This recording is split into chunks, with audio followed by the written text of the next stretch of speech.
এগুলোর নাম পুরল। পুরল দিয়ে সিদ্ধ হয়, মানে কেউ দুন্দুলো বলে। প্রথমে কড়াইতে দিয়ে দিলাম পেঁয়াজ কুচি, দিয়ে দিলাম জল, রসুন আর এই দুন্দুলগুলো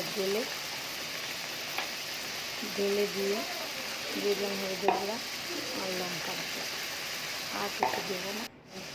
এখন একটু ঢেকে রেখে দিয়ে দেবো।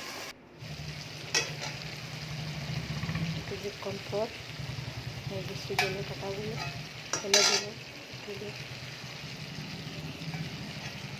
ঝুল দেবে, আমি ঝুল দেবো না, শুকনো করবো, তাই এভাবেই বানিয়ে নিলাম। অনেক টেস্টি লাগে, বানিয়ে দেখতে পারো।